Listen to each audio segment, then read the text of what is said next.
Hello, everyone. Welcome to TERN's bi-monthly webinar. Today, we're going to be talking about alpine vegetation and climate change. And first of all, I'd like to acknowledge the traditional custodians throughout Australia and all nations. We honour their connections to land, water, biodiversity and culture, and pay our respects to their elders past, present and emerging.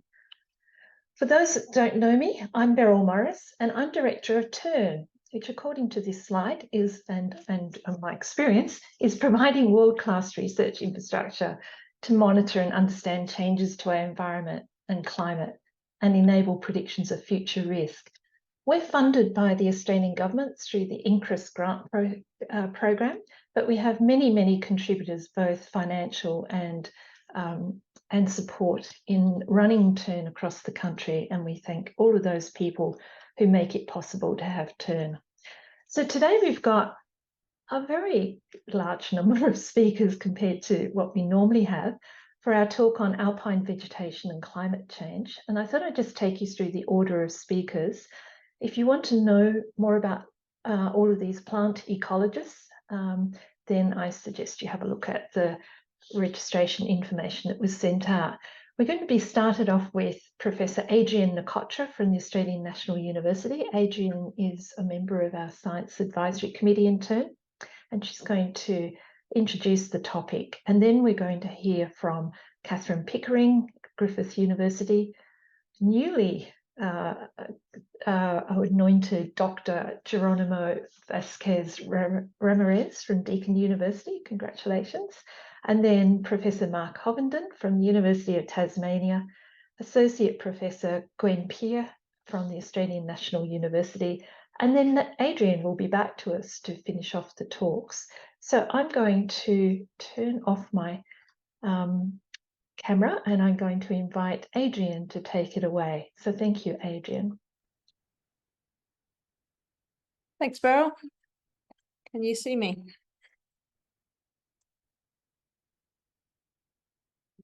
Yes, you're all clear. Excellent. All right, well, welcome everyone.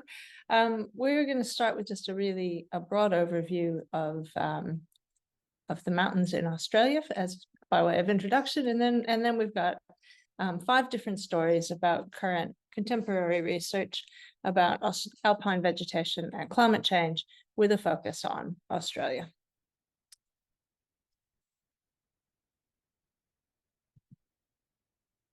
Just for context, this is Australia, and the high country is identified in those little yellow circles down in the bottom right-hand corner. So it's a big island, and those circles appear quite small, but we've included the area of Switzerland there just to give you a bit of a comparison, because no one says that Switzerland doesn't have mountains. So if we zoom in, this gives you an idea of the snow country in Australia, which is about 5,200 square kilometres on the mainland and about 6,500 square kilometres in Tasmania. The combined area is only about 0.15% of Australia. But again, that's about 30% the size of Switzerland. The other thing to know about Australia is that our mountains are ancient, eroded and rounded mountains, and they're covered in soil. And there's no permanent ice or permanent snow, and only a handful of remnant glacial features from the last glacial maximum. And because of this, we have almost complete vegetation cover across the mountains, which makes them quite special and wonderful to us.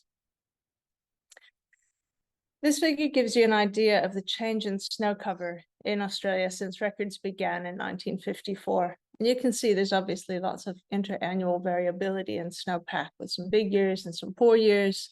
But you can also see that there's a very clear and consistent trend towards less snow and shorter durations of snow. And this is simply because our climate is changing. As alpine ecologists, we have no doubt about this. We can see it.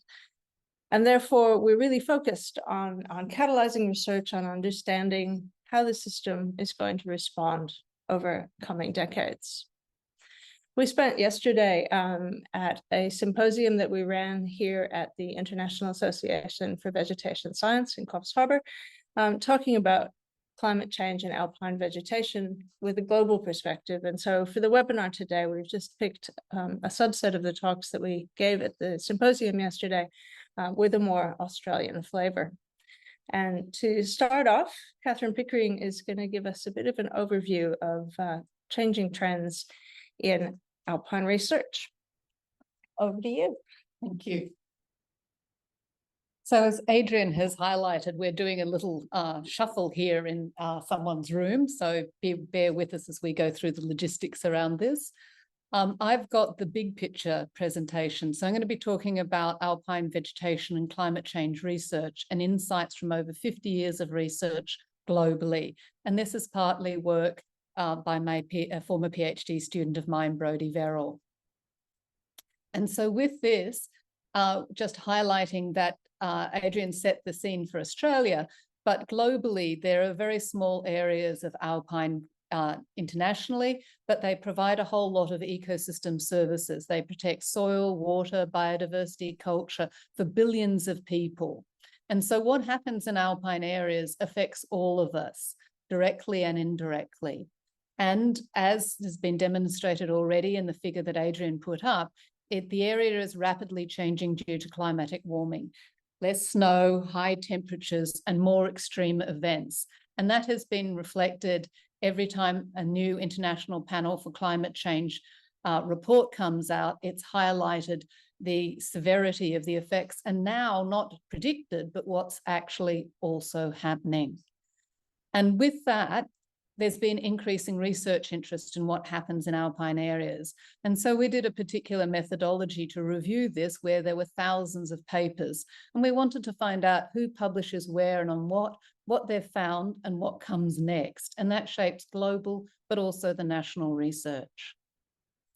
So this is the review paper, and you can download it. It's available as open access. So please, if you want to know more about it, please check that out. And you've got an amazing selection of research coming your way.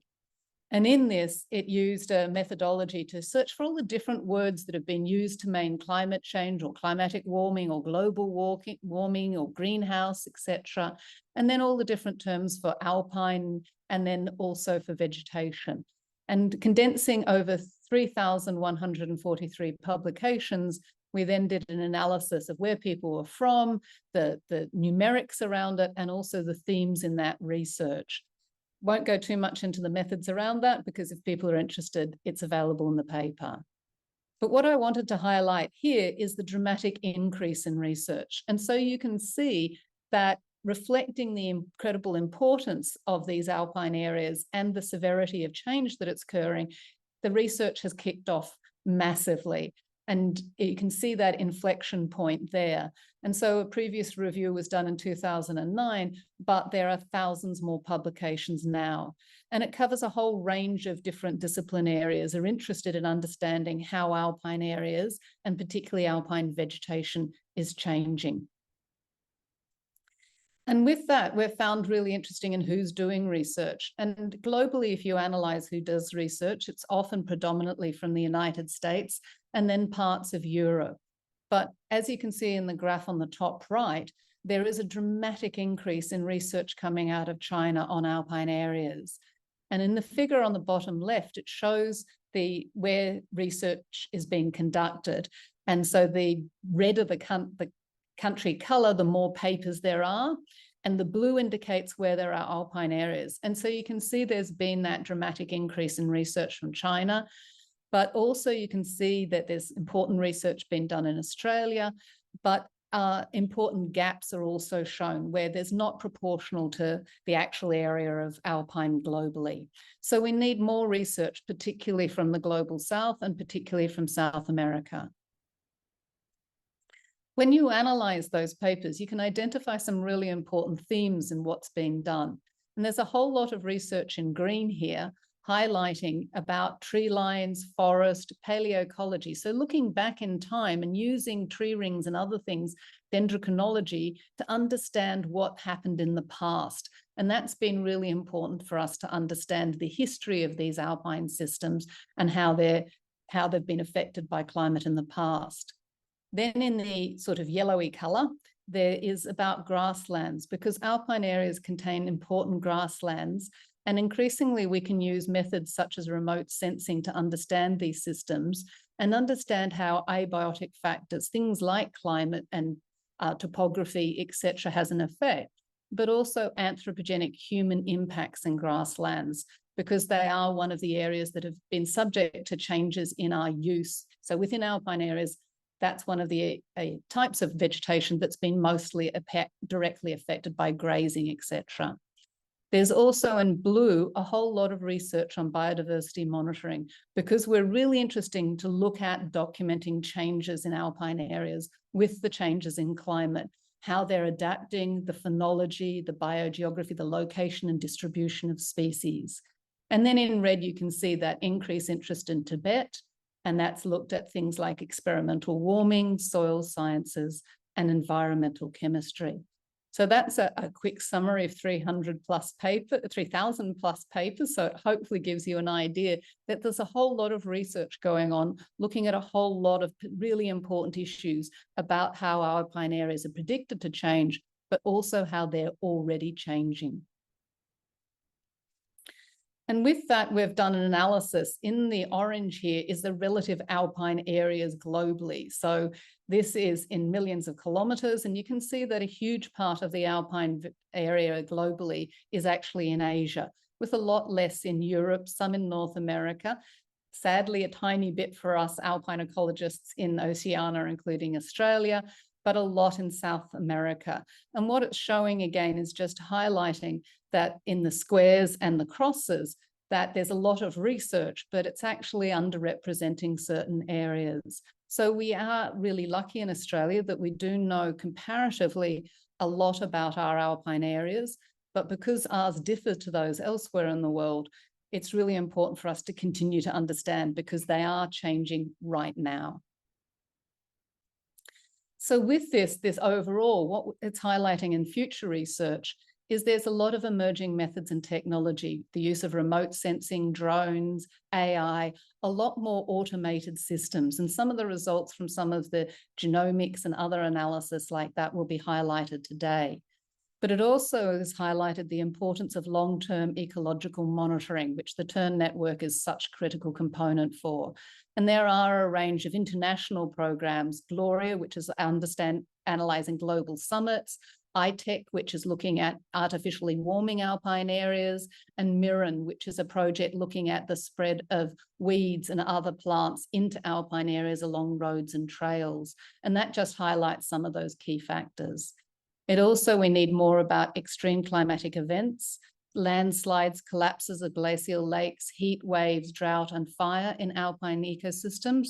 And you'll hear some more about some of these in Australia.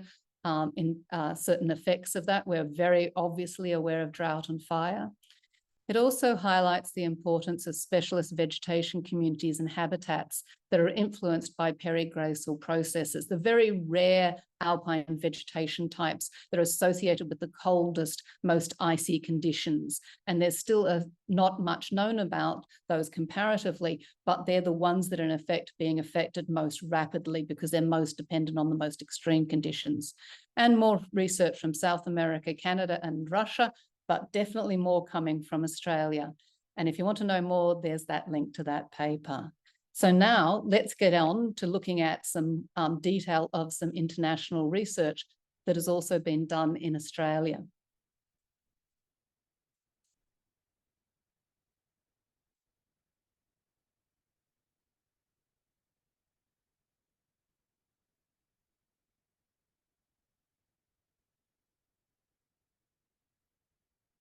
All right. Hi, everyone. My name is Gwendolyn Payham, and I'm a researcher and associate professor at the University of the Andes, and also a visiting researcher at the ANU in Dr. Nicotra's group.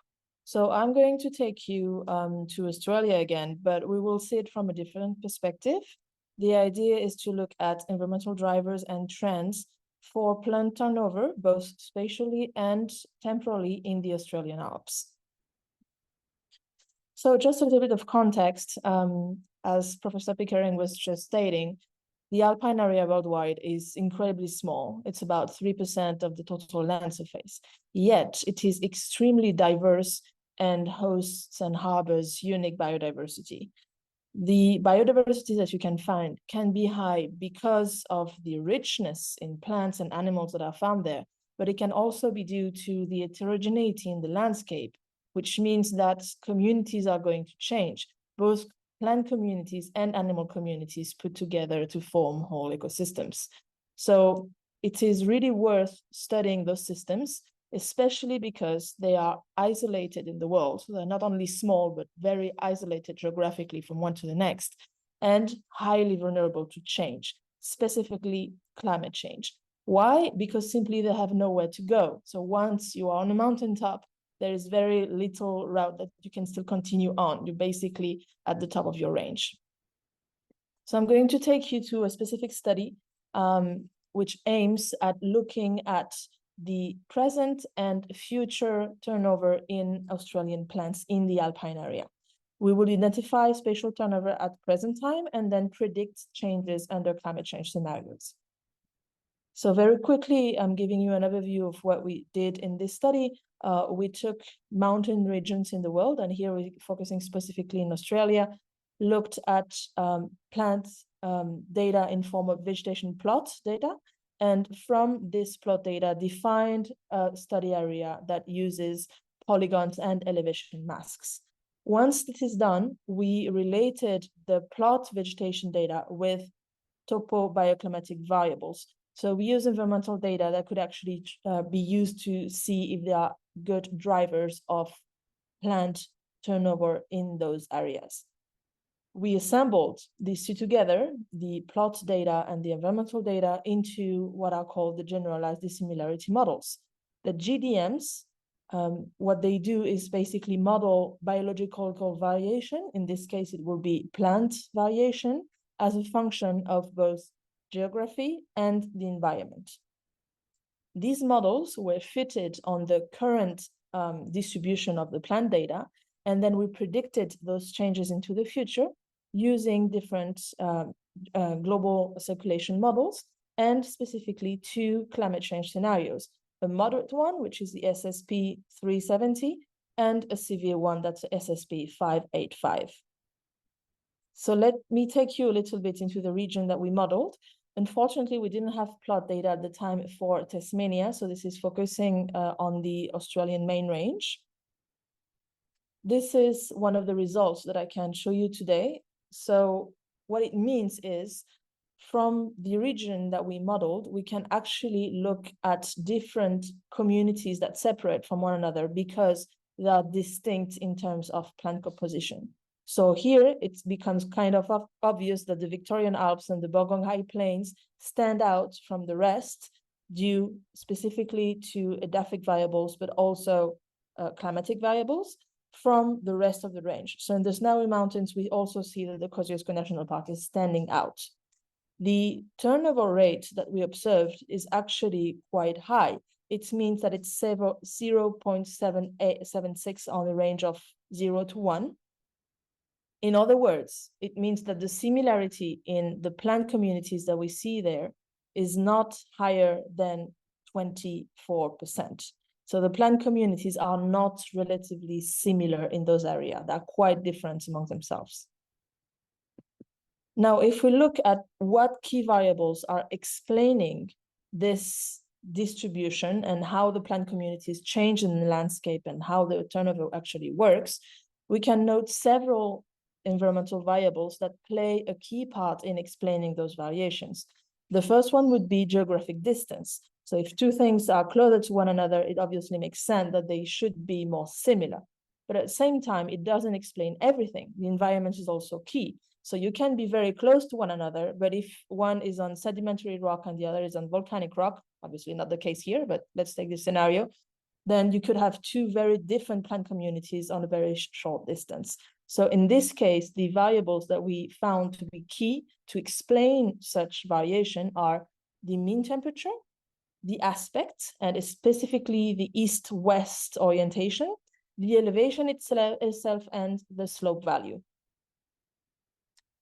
Now, in terms of climate change, we went over different scenarios, and I'm only showing you here a summary of what kind of changes we are expecting in the area.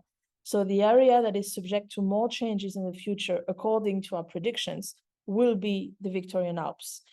And if we look at Kosciuszko and if we look at the rest of the snowy mountains, then this magnitude of change is predicted to be a little bit lower.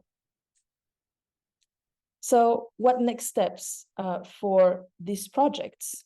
We are trying to improve our models.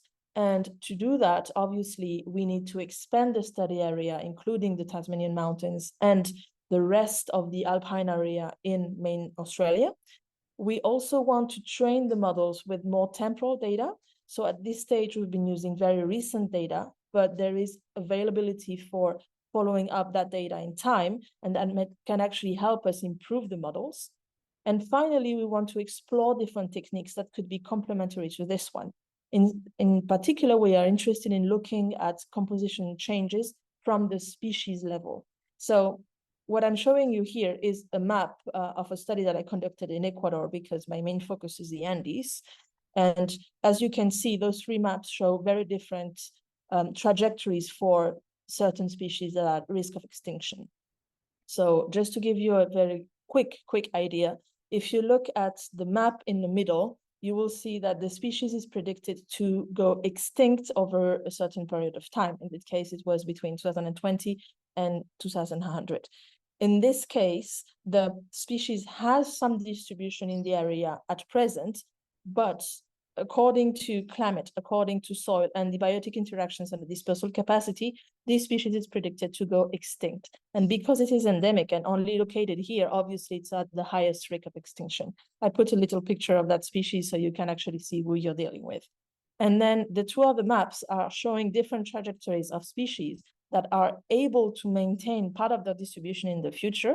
That is reflected in the black area, that are also able to colonize a new area, that would be the green and the red, but that would also lose some area, that would be the yellow part. And finally, you see, especially in the case of the first picture, a pink area. And that pink area is extremely important because it refers to the area where the species could get, but is not there due to dispersal limitations. So it's something to account for restoration or conservation practices. So if we do include those changes in terms of species, and then in terms of communities, such as those studies that show the same thing, but including for the whole plant community, we might actually be able to get a better picture of what's happening in the Australian Alps. And with this, I'm closing my study. Thank you very much.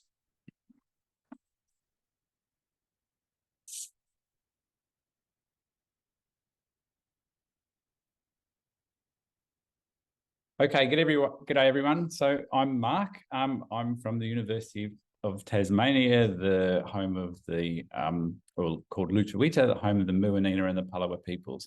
I'm going to talk more today about something that we, over the last few years, a consortium of us who have set up with funding from the Australian Research Council, have set up a set of monitoring sites across the high altitude areas of all of southeastern Australia. So on Kosciuszko National Park, the Snowy Mountains, the high altitude Alps of Victoria, and also in Tasmania. And this endeavour we've called the Australian Mountain Research Facility. And so, as you can see here, a few pictures of the type of things that we're doing. So basically we have a set of environmental monitoring sites across these high altitude areas in regions where we think are particularly vulnerable, particularly subalpine and alpine grasslands and margins between different vegetation types. So these high altitude systems, as Catherine's already told you about, and as Adrian started out at the beginning, have high ecological and environmental values, but they also are incredibly important in terms of the ecosystem services they provide. And one of the most important services they provide is the provision of water to the most densely populated areas in Australia, and also to support irrigated agriculture, for power generation with the Snowy Hydro scheme, and also the Hydro Tasmania scheme, very important. And these systems, a lot of the services they provide depend upon the fact that a lot of these areas, as Adrian said, we have soils in the high altitude areas, and we have peaty soils. So a lot of these areas you have peaty soils. And so the peaty soils, they basically act like a big sponge, and they flatten out the variation from time to time in the water supply. So they absorb water from snow melt and from rainfall, and they release it slowly. So they keep the rivers running. Okay, so one of the things that we are doing is basically with the Australian Mountain Research Facility, or AMRIF as we like to call it, is we're trying to understand trends that are happening at the moment and predict the future. And one of the systems where we first set up our system was in the Central Plateau of Tasmania, where we are actually monitoring water and carbon fluxes between the land and the atmosphere, and also measuring the hydrology of the site. So I'm going to tell you a small story about a few years of carbon fluxes from this site, because we expect, in order for these systems to continue as they are and to provide the ecosystem services that they do to us, that the system should stay at least in carbon balance, and ideally as a carbon sink. Okay, but what we have found over the last few years with our system in Tasmania at a place called Silver Plains, where we've had a eddy covariance flux system measuring fluxes, is that in only one of the 3 years has the carbon balance actually been such that the system has been measured as being a carbon sink. So what you can see in these graphs is basically the days, it's the cumulative carbon balance of the system from the middle of winter. So the days since the 1st of June. And you can see that basically over the winter period, there's very little photosynthesis. And so the system is a CO2 source. So the cumulative amount of carbon that's been coming into or out of this system has been a strong source. And then as you get to spring, photosynthesis kicks in, and the systems become a sink. And over time, in the summertime, ideally what happens is that the amount of carbon that is absorbed by this system exceeds that which has been released during the cold period. And you can see in the green line in 2020, 2021 year, that this is indeed the case. And that during the summer and the autumn, we've had a very strong sink. However, in the other 2 years, the amount that the system has absorbed during the warmer months when the plants are most active has been insufficient to offset the losses during the winter. And even in one of the years, the first year where we were measuring 2019, 2020, this system hardly was a net carbon sink at all at any time of the year. So this means that the system is actually losing carbon. So we're talking about a system balancing on a knife's edge. So we are concerned about the future, but we actually need to be concerned about the present as well.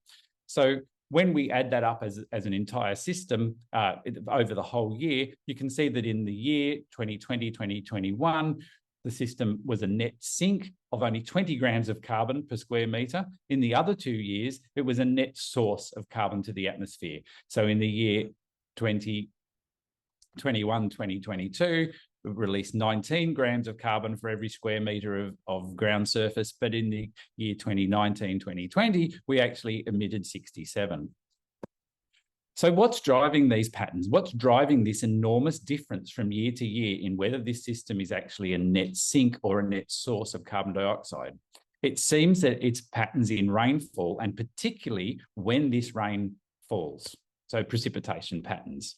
So in the year where we had a particularly dry summer, very little rain in the summer, there was insufficient rain for the plants to be transpiring and photosynthesizing, and so there was very little net absorption of carbon dioxide. This was also followed by a relatively wet autumn. So this means that after the plants had finished losing biomass and dying, you have root death, you have leaf death because of the drought in this system, then the microbes in the soil started to decompose that carbon and release that carbon into the system, because in dry soils, the microbial activity is low, but in autumn in this particular year, the soils were moist, and so therefore we had quite a bit of microbial activity releasing carbon.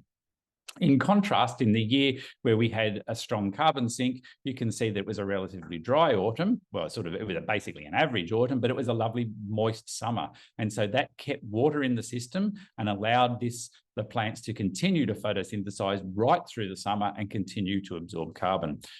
So when we had a wet summer, the system is a carbon dioxide sink. But what you can notice is that only in one of the 3 years was it sufficiently wet for the system to be at sink.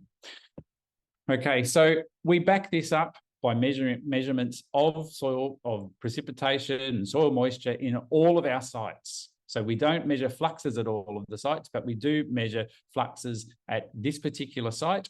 And we can tell you that it's a system on the knife edge. And we're looking at all the other sites with all our monitoring to try and back that up.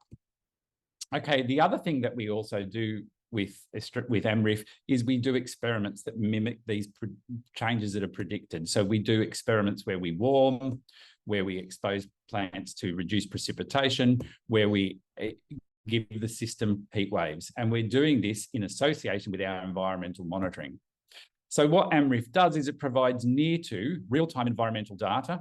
It serves as a baseline for monitoring studies. We do at all our sites repeated ecological measurements for detecting change, and we do manipulative experiments at these sites. And the aim of AMRIF is to provide the information to inform proactive management so that we can manage these systems to keep them. So as I said, this is a system that's on its knife edge, and Adrian will talk more about our plans for looking at another system on the mainland that is on its knife's edge. Okay, so I'd like to finish by just giving you a very quick example of one of the things that we're very concerned about. If we can actually link water and fluxes, we can understand habitat requirements and the likely future habitat for things such as this Latham's snipe, which requires these wet, boggy area, subalpine areas in order to refuel after its mammoth migration from the Siberia when it arrives in the Australian summer. Okay, so I'd like to hand over now to Geronimo.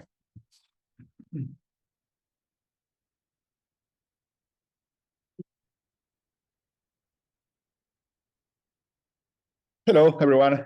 It's a pleasure to be here. My name is Geronimo. I'm from Deakin University. And today I'm going to talk to you about how alpine seed and seedlings are responding to climate change with a focus in the Australian Alps, and in particular to a manipulative experiment that we developed the last couple of years. So I would like to start by highlighting that the early life history stages of plants, such as seed germination and seedling establishment, are highly influenced by environmental factors like temperature and water availability. And as a consequence, we are expecting that the amount of germination, the germination time, the rates of seedling establishment will change in the future as the climate changes. In regard to this topic, a couple of years ago, together with Susanna Ben, we did a systematic review and a meta-analysis. We look in the literature for manipulative experiments that have subjected seed and seedlings of high altitude and high latitude environments to future climate conditions. We create a string of keywords and look in the most popular databases for ecology studies. And after all the records that we obtained from the search, only 41 studies met our criteria and were included in the review. And from those, we can learn couple of things. The first one, there is a strong bias towards the global north. This is the majority of the studies have been done in Europe and North America, and only few studies for the rest of the world, and no studies for the tropical alpine environments. We also noticed that this topic has become a little more popular during the last decades for seed ecologists. Other bias that we found is not all the life stages, early life history stages of plants have been studied with the same intensity on the same number of times, neither the change in environmental factors. Here in this figure, you can see is a heat map that shows how many times a particular life stage has been studied under a particular environmental factor, and we can see how the majority of the researchers have focused on how warmer temperatures are affecting seed and seedlings, but also are focusing that they have more interest in seed germination. And for other life stages and in combination with changing environmental factors, our knowledge came from one study that was developed in one particular geographical area with particular species. So this shows that it's a crucial, critical need for more studies regarding with this topic if we want to understand how alpine plants will adapt to climate change.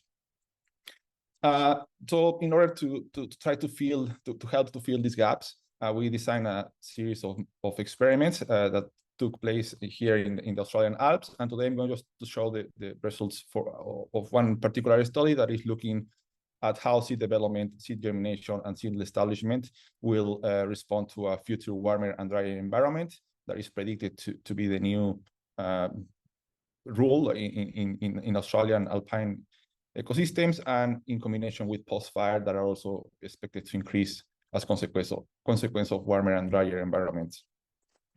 For this, we established a manipulative experiment in the Bogon High Plains, that is in the south part of the Australian Alps. Our experiment had two factors: its future climate, that is warm and dry conditions, and fire. The warmer and drier conditions were created by a modified open-top chambers that you can see in the bottom of the slide. That this chamber increased the temperature in an average of 2 degrees and reduced the soil moisture by 12% during the study. And to imitate the fire, a bushfire of low intensity, we use a hand torch and a metal ring to burn some selected areas of the selected plots. And then we add some smoke water to just be sure that there were smoke chemicals in the area. How we studied the different life stages that we were interested in development. We collected seeds in controlled plots and from plants that were under the chambers. Then those seeds, we took those seeds to the lab, and when we measured some traits like seed mass, seed size, we performed some germination tests to determine the viability of the germination speed and the cotyledon characteristics. The studies germination, we put of our study seedling establishment, we grew some seedlings and planted them in the plots. Our efforts were focused on 13 native Australian alpine species that they represent different life forms, the graminoid form shrubs, and different regeneration strategies after a fire. This is they are seeders or tree sprouters. We performed this experiment in 2 years, and we recorded germination and seedling survival and growth once a month during the snow-free season. I'm going to show some results. This is some graphs for some traits that we measure for the seed development stage. You can see there the results for 4 different traits that are seed mass, germination percentage, cotyledon area, and cotyledon greenness. For each one, you have 2 panels. The panels in the left are showing the individual responses or the specific responses to the treatment, and the panel in the right, I'm showing the difference in the estimated marginal means that were calculated from the linear models that we use to analyze the data. On overall, the seed mass tends to decrease as a consequence of warmer and drier conditions during seed development. The response during germination was contrasting, but we detect that a decline in the number of seeds that germinate for the tree sprouters and graminoids. The cotyledon areas, most of the species tend to decrease, that responded differently. The cotyledon greenness, we found different responses from different species, but a negative effect for the tree sprouters and the graminoids. These are the results for seed germination and seed establishment. In the left of the slide, we have seed germination.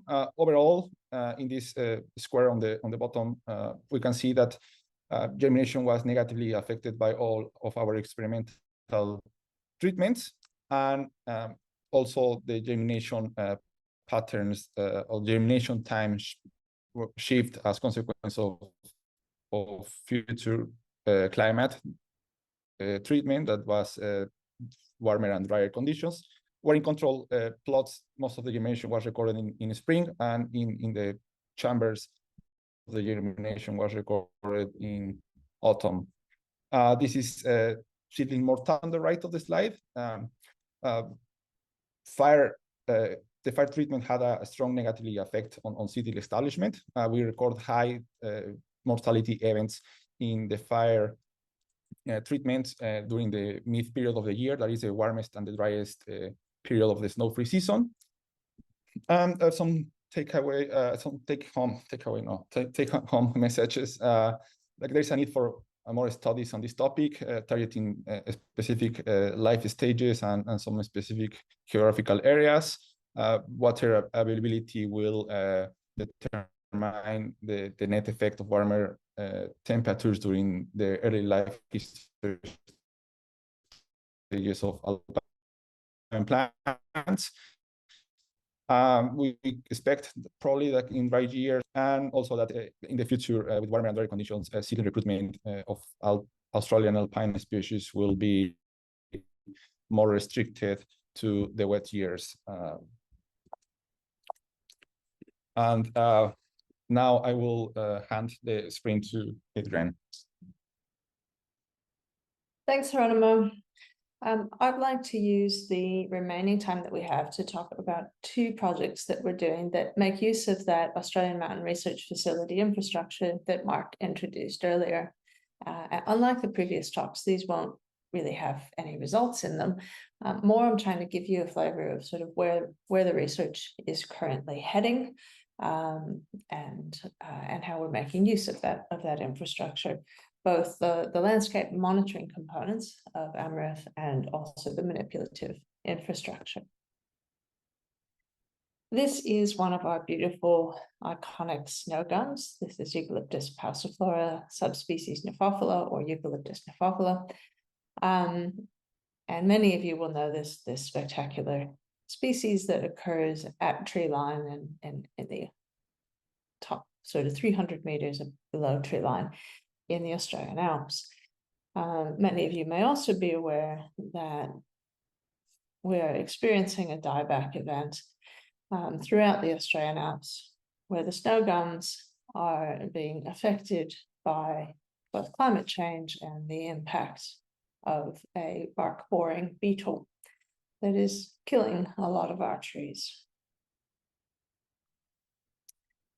We've been working to understand what's causing this dieback and what the impacts of it will be, because we know that dieback will diminish and is diminishing the ecological, hydrological, and cultural values of this national heritage listed Australian Alps parks. And we know that if we can respond to and manage this dieback, we're going to need to bring together a concerted and collaborative approach. So in the pictures, you can see what it looks like when the snow gums are affected by dieback, and you can see for Canthomastrosi, which is a native insect that has been implicated in causing the final mortality of these trees. We know that there's a strong association with elevation in the dieback, and if you look at the graph over here on the left, that's the probability of dieback in a snow gum stand, and you can see that it declines with increasing elevation. And with the support of New South Wales Environment Trust, we've been doing a lot of work sort of laying the baseline of our understanding of what's happening in the system, understanding the factors that predispose these trees to dieback, understanding the abiotic factors that are precipitating or leaving them vulnerable to dieback, and understanding the insect itself and its behavior and how it's interacting with trees. More recently, we've just gotten up an Australian Research Council linkage grant. This is a 5-year research program with broad interdisciplinary engagement from across the university sector and the land management agencies. And we were delighted with the success of this proposal, which indicates both the importance of the issue, but also the value of having these broad and deep collaborative networks.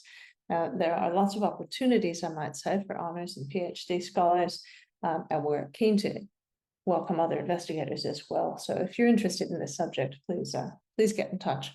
Our aim is to map the values of the snow gum, the water, carbon, and biodiversity values of the snow gum system, and the AMREF infrastructure, including a flux tower that we will install in snow gum stand, are really key to that. We're also interested in understanding potential mitigation strategies by trying to identify resistant stocks that have vigorous growth, drought tolerance, and also can resist the insect if we can. And then we'll bring those things together so that we can model and map the predicted spatial extent of the dieback, and working with our management partners, really try to understand where you would try to manage this if you wanted to manage it and what your options would be. And we'll be using socioeconomic scenario analyses to really try and iteratively flesh that out and inform when, where, or whether to intervene. This is another example of an experiment that's using the AMREF infrastructure. And this is our manipulative infrastructure, where what we're trying to do here is simulate a future climate and look at how that affects the intact grassland, shrubby grassland system. What you're looking at here are our warming and drying shelters. And what we've done is to set up an experiment where you have control conditions, warmed conditions, droughted conditions, and a factorial heat by drought interaction treatment that allows us to look at the effects of a warming and drying climate separately and in combination. You can see here our PhD student, Tom Hanley, who is measuring some of the plants that we've planted into these plots. And in these plots, we'll be monitoring the response of the intact vegetation. We've got plants that we've put in to monitor growth and establishment. We'll be looking at interactions with pollinators, as well as insects and fungi in the soil. So it's a big, broad project to understand the interactions among species in a warmer and drier climate. We do have to turn down our warming infrastructure in winter because the days are shorter and the solar doesn't work as well. But as you can see from the picture, we are succeeding in reducing the depth and duration of snow, which is one of the major impacts that climate change will have in the system, and one of the ones that we're most interested in understanding. So the AMREF has sites across the ACT, New South Wales, Victoria, and Tasmania, in which we have monitoring and manipulative infrastructure. We have big ambitions, building on this, the monitoring and the manipulations. We're really happy to have such a fantastic collaborative network, including our affiliation, of course, with TERN. And we're seeking to use this infrastructure to make a national contribution to monitoring and experimentation, with a particular emphasis, of course, on the Alpine. So thank you all for listening. I'll reiterate that AMREF is happy to welcome anyone who would like to be involved and make use of either the data streams or the infrastructure itself for work in situ or online. Just get in touch if you'd like to be involved. Thanks. Thank you, Adrian. Thank you, everyone else. If you could just turn your cameras back on, we'll just start a few questions at the end. Oh, we're all on one camera. I haven't told our audience that you're all joining us from the one room at a conference. I am. I'm walking across the room. You can't tell that, though. I'll start. I'm not quite sure who this one is directed at, but it's about whether or not you've had any early indication of how pollinators are being affected by the changes that are already detected in the vegetation. Has that been evident yet? Anyone care to take that one on? Yeah, there are a few really interesting projects going on at present looking at pollinators. We have data that goes back into the 80s on pollinator behavior and abundance and occurrences in the Alpine. And there are a few different studies going on at the moment comparing the incidence, diversity, community structure of pollinators back then to now. And they're beginning to get data looking at how those things might change and then how that will affect the fitness and fruit production of plants. So there's a couple of different PhD student projects that are going on right now. So I'd say keep your eyes out, and maybe you can have another TERN webinar. Anyone want to add anything? I'll go into the next. Oh, sorry, did Gwen want to add anything? Did you want to add? Just adding in that there's been a lot of work that's been done on the long-term monitoring of snowbanks and summit areas, and that's already demonstrated an increase in shrub and start to be a decline in some of the specialist species.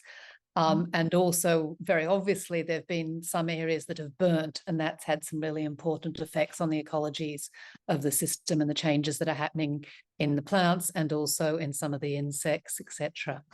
So Catherine, don't go away because, oh, sorry, I'm just going to move into the next question and maybe we can circle back to that. But since you were mentioning insects, there's been a question about what's the latest about the bogong moth, and while you're at it, pygmy possum situation, if you happen to know anything beyond the plants.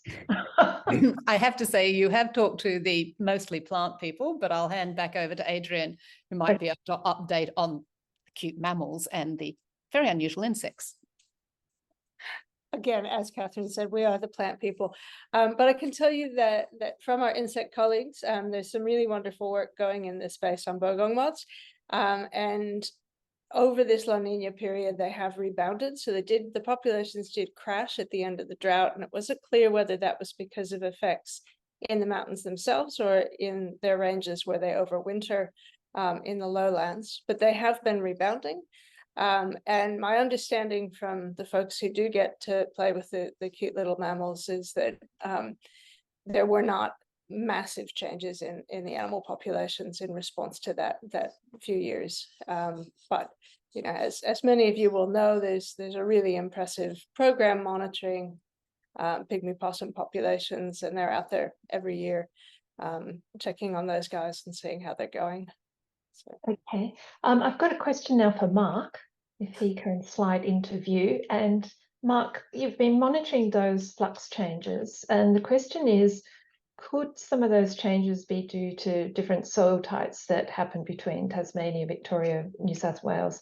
Because that wasn't commented on, whether all those alpine systems have a similar soil type, or are they on different soils, and can that affect some of the measurements that you're getting?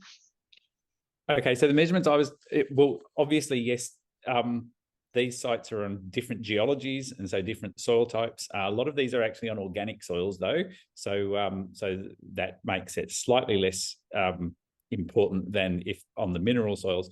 But the fluxes that I was talking about are all from a single site, and so those patterns over the years are all from a single site. So soil type is not an influence on those, because those are all fluxes from one area where the soil type is uniform.